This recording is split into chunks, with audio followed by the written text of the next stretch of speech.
quite well equipped on this next subject, Mel. You've spent a week filming a documentary for ITV called Living on the Breadline, and a big report in the papers over the weekend that Britain is breeding a generation of spoilt children. Psychologist Dr. Eric Sigman, a fellow of the Royal Society of Medicine, says that being spoilt is now classless, and children from the aristocracy to the underclass are spoilt in ways that go far beyond materialism. So, is he right? Have we created a nation of spoilt children? And if he is right, who's to blame? I think so, yeah, I do agree with everything he said. And I think, you know, I think we have got a generation of totally spoiled children. And he's right, not just in materialism ways, not in material ways, but in the way that, I think, children have been given too much power, they have too many rights, and they're aware of all of that, and therefore people, I mean, I think that parents now are quite scared to discipline their own children in case they get disciplined by the state. And so you just end up with a lot of unruly kids who have got no respect for authority, no respect for their parents, no respect for anybody, not even themselves. And they know all about their rights, but they have no sense of personal responsibility. And I think that's really dangerous. It's a whole generation that's going to take years to fix, if anyone knows how to fix it, because I don't. Well, I was actually living on a council estate for the last 7 days, so I got to hang out with the kids that live there, and they're kind of wild because they don't have anywhere to go. There's no youth centre, there's nothing that they can actually get educated on after school or even during the school break. It's a really bad, sad situation, and it's not necessarily the kids' fault, but that's just the way that it's ended up. So do you think that they are misbehaving and lashing out because... They don't have any direction. Yeah, they I'd don't say they're have unstimulated. a youth group or something that they can turn to and get involved in. Yeah. There's kind of nothing out there for them, and especially in council estate areas, they're just left.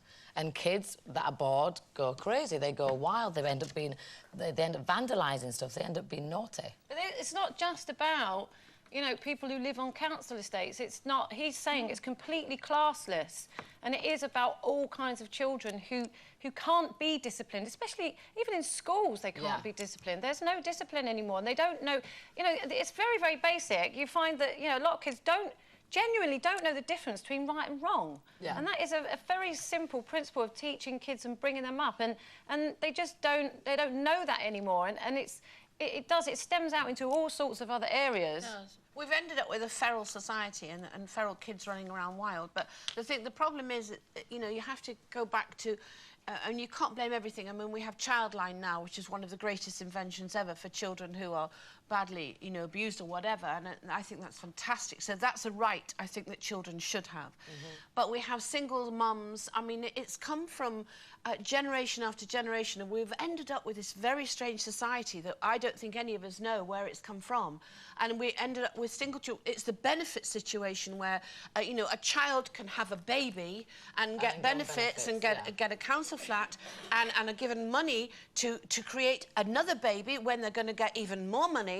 That should be addressed, and that's what's got out of hand as well. But saying that as well, if you live on benefits, if you actually do get a proper job, that job's not going to cover what you're going to get on benefits. Well, so where's the incentive? So it's like a vicious circle. Total vicious circle, but I don't think we can just blame the kids. No, but you can't. Hey, you can't blame the kids. Kids are what we make them. So, I mean, when we were kids growing up, we were discussing this earlier, we had boundaries. We had you respect. would never speak to your elders in a bad, disrespectful way. That's what's gone. But, you know, no one has an answer for why that's disappeared. I think a lot of it's got to do with parents, and especially mothers, being encouraged to work. I know there are mums out there who have to work. They don't have a choice. Both my parents worked. Yeah, exactly. But a lot of parents now, you know, and there are some parents, women out there who don't have to, mothers who don't have to work. They go out to work because, you know, it's about them. And there is pressure from society now for women to work, and they don't have the time to look after their kids. And what Eric Sigman is saying, he says also that,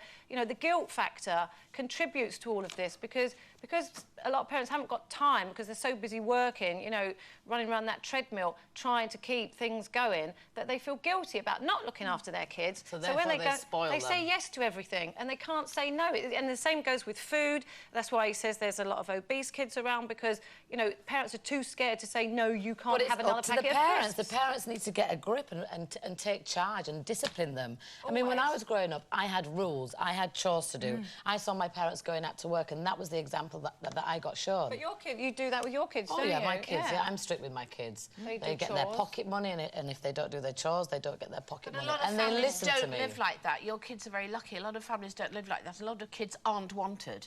So they don't have parents who could care less whether they're there, come home ever, or, you know, they're the kids we have to look at and protect. I mean, I spoilt my daughter, but she's grown up to be a very nice person, because in that spoiling, I taught her how to be a good person, a kind person, respect me, her grandparents. So I gave that with the spoiling. So you gave her the tools to be able to... The tools, but most children live at home with, or don't live at home with parents who don't even want them. I mean, my friend was in the hospital having a baby. She's 34. The whole ward had 13 and 14-year-old girls having babies. Yeah. And they didn't want them, and they were being counselled and told how to get the benefits to keep the children, even though they didn't want the children. Where are we there, then? Somebody has to come in with an answer for that. Yeah. OK, well, thank you very much, ladies.